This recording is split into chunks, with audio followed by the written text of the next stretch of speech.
بچپن میں میری مذہبی تربیت چرچ آف انگلینڈ کی زیر نگرانی ہوئی، مگر ہوش سنبھالا تو میرا ذہن اس سے بالکل مطمئن نہ ہوا۔ مجھے چرچ آف انگلینڈ کی تعلیمات میں قوت اور وقار کا فقدان نظر آیا، اس لیے میں نے اس چرچ سے علیحدگی اختیار کر لی اور 20 سال کی عمر میں رومن کیتھولک بن گئی۔ نتیجہ یہ ہوا میرے اعضاء اور احباب سخت برہم ہوئے اور ان کی ناراضگی بلکہ دشمنی نے مجھے کئی برس تک پریشان کیے رکھا، لیکن چونکہ مجھے یقین ہو چکا تھا کہ صرف رومن کیتھولک ہی سچا مذہب ہے اور اسے خدا کی پشت پناہی حاصل ہے، اس لیے میں نے غیروں کی دشمنی یا اپنی پریشانی کی کوئی پرواہ نہ کی اور اپنے موقف پر قائم رہی۔ السلام علیکم ورحمۃ اللہ وبرکاتہ۔ بسم اللہ الرحمن الرحیم۔ اللہم صلی علی محمد وعلی آل محمد۔ ہم مسلمان کیوں ہوئے، اس سلسلے کی آج کی شخصیت کا تعارف لے کر آپ کی خدمت میں حاضر ہوں۔ آج کی شخصیت کا تعلق انگلستان سے ہے اور ان کو نام دیا جائے گا انگلستان کی ایک لڑکی، عیسائی لڑکی کیسے مسلمان ہوئی۔ تو ان کی داستان شروع کرنے سے پہلے آپ میرا یوٹیوب چینل سبسکرائب کر دیں اور بیل آئیکن بھی پریس کر دیں تاکہ اس طرح کی ایمان فروز کہانیاں آپ تک بر وقت پہنچتی رہیں۔ تو شروع کرتے ہیں، لیکن کچھ عرصے کے بعد مجھے شدت سے احساس ہوا کہ رومن کیتھولک کی وابستگی ایک قیمت چاہتی ہے، اور وہ ہے سوچ، فکر اور اظہار پر پابندی۔ یعنی یہ اعتقاد کہ چرچ اور چرچ کی تعلیمات ہر قسم کے سقم سے مبرہ ہیں اور ان پر اعتراض کفر کے مترادف ہے، خواہ وہ عقلی تقاضوں کے کس قدر ہی خلاف کیوں نہ ہوں۔ چنانچہ جب کبھی میری عقل کسی بات پر معترض ہوتی تو میں اپنے آپ کو سمجھاتی کہ فطور دراصل میری عقل میں ہے اور چرچ عقل سے بالا تر ہے۔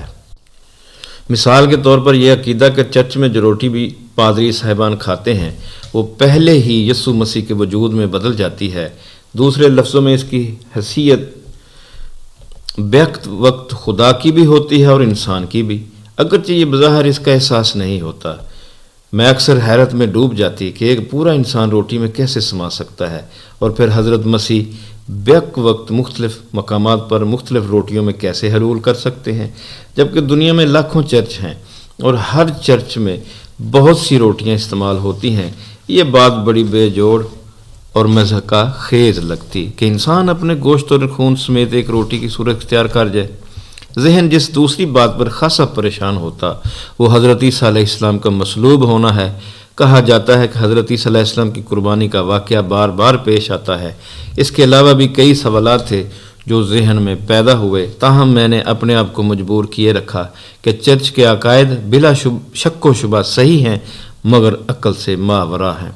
ایسے خیالات سے بچنے کے لیے میں نے اپنے آپ پر ایک روحانی سا نشہ طاری کر لیا، یعنی زیادہ سے زیادہ عبادت میں مصروف رہتی تاکہ عقل کو مختلف شکوک کے بارے میں سوچنے کی فرصت ہی نہ ملے، نہ اس میں بغاوت کے کیڑے کلبلا سکے۔ یہ الگ بات ہے کہ میں اپنے آپ کو راسخ العقیدہ کیتھولک نہیں سمجھتی تھی اور اس پر سخت پریشان تھی، مگر اپنے آپ کو مصنوعی طور پر مصروف رکھنے کا نشہ دیر پا ثابت نہ ہوا۔ میں کوشش کے باوجود اپنی ذات کو کنواری مریم، یسوع یا دیگر بزرگوں کی پرستش پر آمادہ نہ کر سکی۔ کیتھولک لوگ یسوع علیہ السلام کی والدہ کو خدا کی ملکہ اور تمام قوتوں کی ثالثہ قرار دیتے ہیں اور اس کی سفارش کو لازم قرار دیتے ہیں۔ میں نے ایک مرتبہ ایک پادری کو دیکھا کہ وہ اسکول کے بچوں کو بتا رہا تھا کہ ایک شخص اگرچہ سخت بدبخت اور گناہ گار تھا لیکن صرف ایک نیکی نے اسے جہنم سے بچا لیا تھا، اور وہ یہ کہ متذکرہ آدمی مریم کی پوجا بڑی باقاعدگی سے کرتا تھا۔ میں سوچتی رہ گئی کہ انجیل تو حضرت عیسیٰ علیہ السلام کو نجات دہندہ قرار دیتی ہے، مگر پادری صاحب یہ اعزاز مریم کو بخش رہے ہیں۔ آخر دونوں باتوں میں مطابقت کیا ہے؟ ان ساری ذہنی مشکلات کے باوجود کیتھولک چرچ میں اطمینان کے سامنے امان بھی تھے اور میں بعض اوقات اس ماحول میں خاصی خوشی بھی محسوس کرتی تھی، تاہم پورے ایک برس تک میری حالت خاصی گم گو کی سی رہی۔ میری ملاقات پروٹسٹنٹ عقائد کے کچھ لوگوں سے ہوئی جن کی مذہب کے بارے میں گرم جوشی اور خلوص کیتھولک لوگوں سے کم نہ تھا۔ انہوں نے مجھے ایسا راستہ بتایا جو کیتھولک عقائد کا ہو بہو متبادل بھی تھا اور بائبل کی تعلیمات پر مبنی تھا، اور جس میں چرچ آف انگلینڈ کا سا ابہام بھی نہیں تھا۔ وہ صرف یسوع کو نجات دہندہ سمجھتے تھے۔ اگرچہ میں ان کے عقیدے کی سادگی سے بہت متاثر ہوئی، مگر میں اس امر سے اتفاق نہ کر سکی کہ محض عقیدہ ہی نجات کا ذریعہ بن سکتا ہے۔ بہرحال کئی طرح کے شکوک کے باوجود میں رومن کیتھولک عقیدے پر قائم رہی۔ میں اس وقت اسلام کے بارے میں کچھ نہ جانتی تھی۔ اخبارات کے مضامین سے صرف اتنی خبر ضرور تھی کہ اسلام غلامی کا قائل ہے اور اب تک عرب ملکوں میں یہ مکروہ کاروبار جاری ہے۔ تعدد ازدواج کی صورت میں عورت پر ظلم ڈھائے جاتے ہیں، حیوانات کو بے دریغ کاٹ کر کھایا جاتا ہے اور منشیات کی تجارت پر کوئی پابندی نہیں۔ اسکول کے زمانے میں صلیبی جنگوں کے بارے میں بھی پڑھا تھا، جن میں مسلمانوں کو پرلے درجے کے سفاک اور بے رحم بتایا گیا تھا۔ ان سارے تعصبات کے باوجود میں نے اسلام کے بارے میں معلومات حاصل کرنے کا ارادہ کر لیا۔ کیتھولک اور پروٹسٹنٹ عقائد کے درمیان قلب و ذہن کی کھینچا تانی نے میرے اعصاب کو تباہ کر کے رکھ دیا تھا اور میں بیمار رہنے لگی تھی۔ حل صرف ایک ہی تھا کہ میں جلد از جلد صداقت کو پالوں اور یکسوئی حاصل کر رہا ہوں۔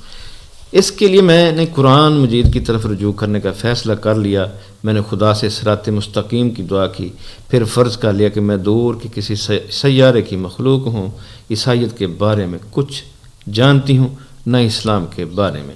ذہن میں جتنے تعصبات تھے وہ جھٹک دیے اور راہ حق کو پانے کے لیے قرآن کے مطالعے میں محو ہوگی۔ میں نے قرآن کی صورت میں بلا شبہ ایک متبادل تو پا لیا، مگر ذہن مختلف سوالوں سے بھر گیا۔ کیا واقعی یہ خدا کی طرف سے وحی ہے، یا محمد صلی اللہ علیہ وآلہ وسلم نے کسی ذریعے سے بائبل کی تاریخی کہانیوں کو سنا اور خدا کے حوالے سے اپنے الفاظ میں بیان کر دیا؟ محمد صلی اللہ علیہ وسلم پر کوئی بدرو تو سوار نہیں تھی، خدا مجھے معاف کرے، چونکہ وہ بےحد ذہین انسان تھے۔ اس لیے کیا شیطان نے تو انہیں اعلی کار نہیں بنا لیا تھا؟ العیاذ باللہ۔ ان بہودہ سوالات کے جواب کے لیے میں نے حضرت محمد صلی اللہ علیہ وسلم کی زندگی اور کردار کے بارے میں جاننے کی ضرورت محسوس کی۔ اس کے لیے میں نے مسلم اور غیر مسلم مصنفین کی کتابیں حاصل کیں۔ پتہ چلا کہ انہوں نے کسی انسانی ذریعے سے یہودی اور عیسائی تاریخ کی تعلیم حاصل نہیں کی تھی، وہ پڑھنا لکھنا جانتے ہی نہ تھے، اس لیے انہوں نے کسی ذریعے سے یہودی اور عیسائی تاریخ کا مطالعہ بھی نہیں کیا تھا۔ اب اگر فرض کیا جائے کہ انہوں نے قرآن کی ساری معلومات یہودی اور عیسائی علماء سے معلوم کی تھیں تو یہ ناممکن ہے کہ زبانی گفتگو کو اتنی شرح بست سے یاد رکھا جائے اور پھر انہیں کتابی صورت میں مرتب بھی کر لیا جائے۔ فرض کیا اگر یہ صورت ممکن بھی ہوتی تو یہ کھیل دوسرے لوگوں سے پوشیدہ نہیں رہ سکتا تھا، اور پھر خود یہودیوں اور عیسائیوں کے لیے قرآن کی مخالفت بالکل بے تکی حرکت تھی۔ دراصل کچھ لوگوں نے اس طرح کے الزامات عائد کرنے کی کوشش بھی کی، مگر کوئی ثبوت نہ ہونے کی وجہ سے الزامات دم توڑ بیٹھے۔ بہرحال مکمل اطمینان ہونے پر میں نے اسلام قبول کر لیا اور اس پر خدا کا شکر ادا کرتی ہوں۔ الحمدللہ آج کی شخصیت کا تعارف بھی مکمل ہوا۔ انشاءاللہ پھر کسی دوسری شخصیت کا تعارف لے کر آپ کی خدمت میں حاضر ہوں گا۔ تب تک کے لیے اجازت۔ اللہ حافظ۔ اللہ آپ کا حامی و ناصر ہو۔